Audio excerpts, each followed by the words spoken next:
So the first thing that I saw online that I thought was worthy of conversation was this post that somebody posted on the Berghain community subreddit, the best subreddit out there, right? Maybe the only thing that comes close to it is the Fire and the Kids subreddit, or maybe Red Scare subreddit, or maybe Indie Head subreddit, right? These are some roads that I'm always kind of on, any number of times during the week. Well, somebody posted this really crazy, amazing throwback post of the Berghain Garden, also known as Garten, right? Garten, however you pronounce it in German. But this is the garden in Berghain. And you know what's funny about this, right? This picture is from 2007, and the caption says, Berghain 2007 v. the hot TikTok all black raver. And obviously, it's kind of taking the piss or kind of, talking about how nowadays, most of the people who listen to techno, most of the people who consider themselves ravers are just people that wear all black. They wear all black, they wear New Rock boots, they wear double-decker boots, they wear fucking studs, they wear fucking chokers, harnesses, but there's little to no individuality. Whereas as you look here, this picture to probably taken from one of the first smartphones that had a decent camera, as you can tell from the grain of it, which is funny, right? Because everything's coming back around. Now all the kids are purposely, like I have done anyway, I've kind of leapt into the trend. I've even bought myself a Handycam, a Sony Handycam. All the kids now are going back. I've got a couple of digital cameras that I kind of always stock, but a couple of kids, or not, most of the kids now are going backwards in technology, and they're purposely purchasing digital cameras. I remember there was a time on this particular podcast and stream where I did say, I would love to get to a place where Apple decides to bring back the iPod, but the conventional iPod with a tactile button.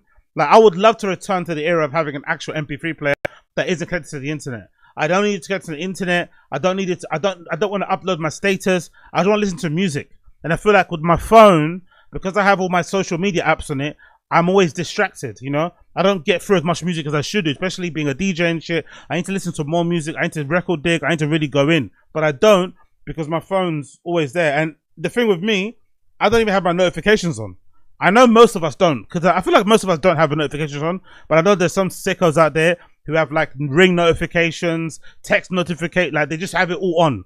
So you're just getting banners and pop-ups all the fucking time. I don't necessarily have that, and I still get distracted. And I think I've got pretty decent willpower. I think I've got pretty decent discipline, and even I get distracted, so I can't imagine other folks out there. Anyway, with that being said, people are now going back in time and decided to grab these, digital cameras to take pictures with. But the funny thing about this picture is that everybody in this picture looks like a bit more of an individual. There's less of that kind of weird collective group dressing now, where if you're not wearing all black, you're wearing jorts. If you're not wearing jorts, you're wearing a tracksuit, some sort of sweat tracksuit. If you're not wearing a sweat tracksuit, you're wearing fucking a Nike tech suit. If you're not wearing a Nike tech suit, you're wearing really high-waisted trousers with the fucking wife beater tucked into it. Everyone just looks the same. There's really no individuality. And if you look at this picture, the individuality we're talking about are like varying hues. It's not even that far off. Like some of these people you could say are wearing dark colors, but there's just a difference in terms of the shapes, the colors, the heights, the lengths, whatever, that just makes it look a little bit more unique than you would see if you went to a standard club nowadays where everybody swears an individual.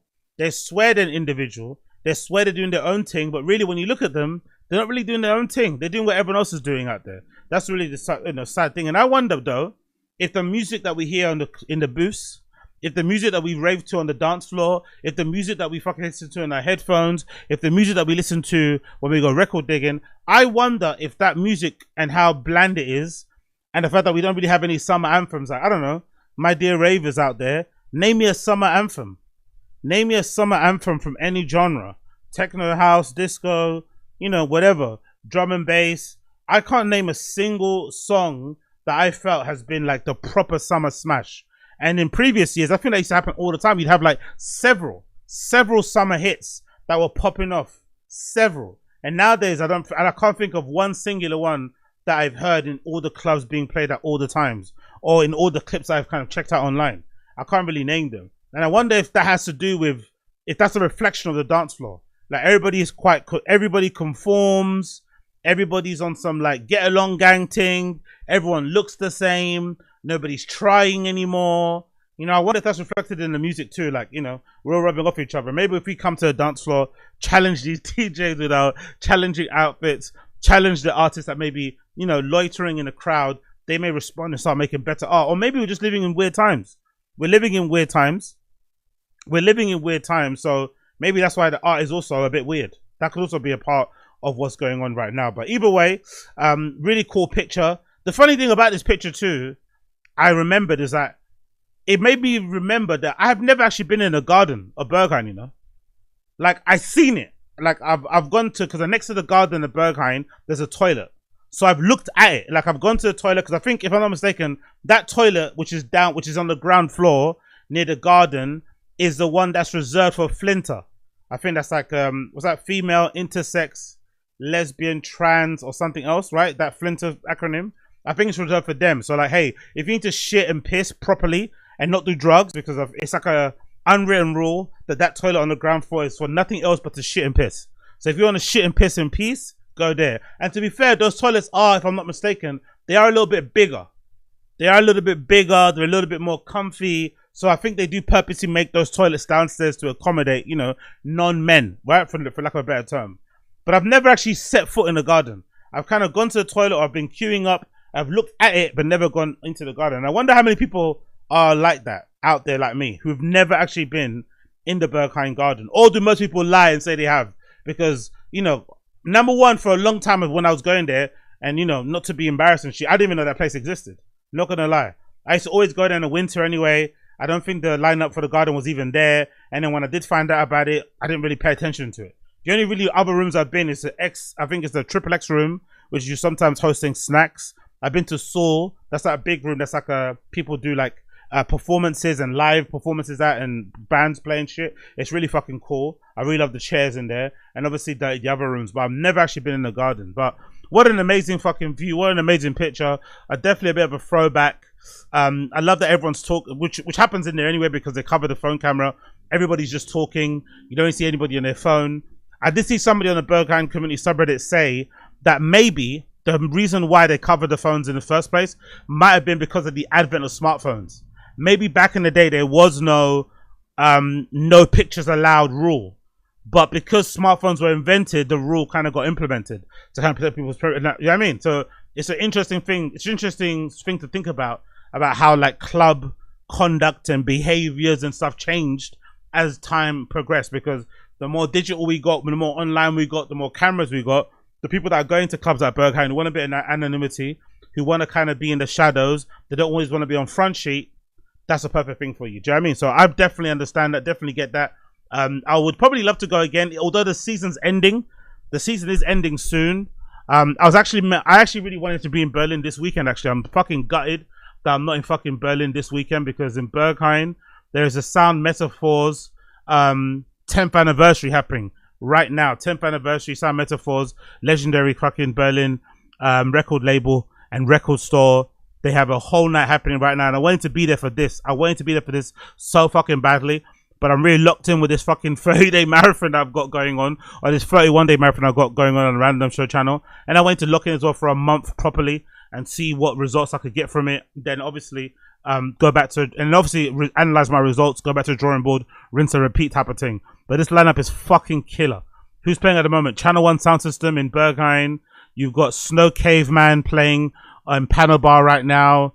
You've got someone called Courtney Bailey playing back to back with Ann Toy in Seoul in about an hour's time. So really, no, well, in about 2 hours time actually. So it's kind of popping up over there. I want to see who's this Snow Caveman person. Let me quickly see who this. Oh, Sunday. Isn't that thing in New York? Is that what I'm thinking of? Snow Caveman. Okay, okay, he doesn't. Oh, you can't, man. I would love to see what he's fucking posting, but unfortunately, he is what's that thing called? He is a private profile. Let me actually go on a Sound Metaphors profile. Maybe they've posted some things about their artists and what they're doing there at the moment. Let's actually see what Sound Metaphors are doing.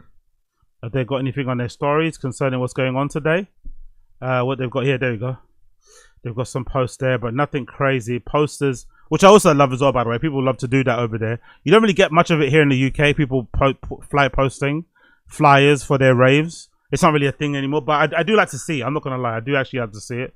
So I'm not mad at that in the slightest. You've got timetables here, but no clips on the inside of Wagwan, right? Not just yet. Oh, you got fucking, who's this? That fucking, yeah, of course that's fucking Jane Fitz. Fuck Jane Fitz. Fuck Jane Fitz forever. And you got, who's this person? Higher intelligence agency standing outside the club. Limited 10-year anniversary t-shirts available too if you want to purchase. Cool, good to see. Good to fucking see. Good to fucking see. But I really want to go and check it out. Honestly, I really fucking want to go and check it out. I wish I was there, man. I wish I was there to experience all of it. I feel like everyone's going to be there. It's not going to be taking advantage of it. Like, I will be taking advantage of it. But I guess it is what it is. It is what it is. You get me? You know what also I mentioned, right? You know what also I mentioned? You know also what I mentioned? You know also what I mentioned? I had a dream the other day, man. I had a dream, and I'm really happy I had that dream. I had a dream that I was playing in Panorama Bar, and on as my opening song, I played this. Candy shop. I had a dream in Pano Bar. My opening song was this. Welcome to the candy shop. Honestly, I had a dream. I played this song. The first couple of rows of like gays and queens gave me a bit of a weird look. Then as the verse kicked in, they realized that they could also get sexy and get crunk to it too. Right? And they started to really kind of feel themselves a little bit. I lost a couple of people who went to the bar. But the first couple of rows of gays and queens, they gave me a bit of a dirty look, but then they gave me a chance. And they started to like, you know, get into it. They started to give me a chance to get into it. But I couldn't, in a dream, the second song didn't come up. So I think that's a message from God telling me to keep on keeping on, right? Keep fucking playing these live streams to 1 people. Keep fucking uploading these DJ mixes and getting 0 plays. Just keep going. Just keep going, because eventually you'll get booked at Berghain and you'll have the opportunity to do something that no one's probably done. I don't think there's a single person in the history of Berghain who's played 50 Cent Candy Shop. And I'm going to be in Pano Bar and I'll play that as my opening song. But I can't for the life of me figure out what the second song should be. Because in a dream it didn't tell me. And that I think is the hardest part. Because imagine if I went into the Pano Bar booth, right? Imagine I'm in the Pano Bar booth and I press Q and I go bum bum bum bum bum bum bum bum bum bum bum bum bum bum bum bum. Welcome to the candy shop. Like, I know I could get them with that first one. It's a bit risky. It's a bit of a curveball, but I know I could get them. I know I could get them because the song Candy Shop has like a double entendre, you know? Doesn't matter which way you swing, you can feel that. You can feel sexy. But the second song is so important. And the second song needs to immediately lift the mood. It needs to immediately go to house. It needs to immediately go to like house, you know? Like a proper, like nice, sexy house song. It could be Madonna. It could be Dua Lipa. It could be fucking, I don't know. But I need to figure that out because that's the dream that I had. I had a dream I was in Pano Bar. I was fucking there, standing up, putting my fucking headphones on next to my ear, you know, chilling, doing my thing, getting myself ready, drinking a bit of water, giving the DJ that just finished a big hug, right? Drinking my little water, looking out to the fucking crowd and remembering how I used to be back in the day when I was there, right? Thinking, shit, man, now I'm finally here behind the booth. This was fucking weird, right? Trying to act like it's normal, And then the thing that's going to make that hit more is that when you usually transition with another DJ, not all the time, but usually if you're playing after another DJ, what you usually are meant to do is that you're usually meant to like mix in, usually. You usually mix in, right?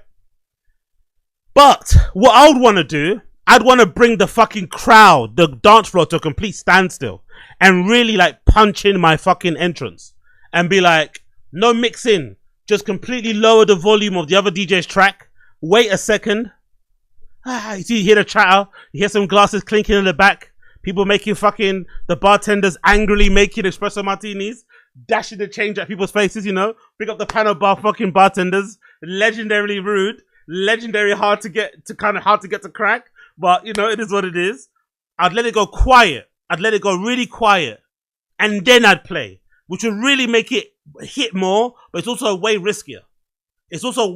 But I had that dream, honestly. And I don't usually have dreams like that anymore. I don't know why, but this dream really hit me. Usually, you know, when I'm trying to do my whole little, you know, manifestation thing, I'm talking to myself. I'm really in my vibe. You know what I mean? I'm really fucking giving it, right? I'm like, this is gonna happen. It's gonna happen. It's gonna happen. But this time I had a proper dream about it. Like it hit me. I could hear myself like in the booth, like telling myself, okay, cool. No, go for it. Go for it. Don't worry. Go for it. Don't fucking worry. And I just press Q and I hear it, you know? I hear it play and I see the faces. Cause imagine if I played this right if you've ever been to Panorama Bar, you know what I mean. If you've ever been to Panorama Bar, you know the DJ booth is like it's right there and the crowd is right there. I'll actually show you a picture. Let me see. Let me go to Studio Can't whatever the fuck it's called, right? The people that designed the berghain. And I'll show you what the Panorama Bar looks like.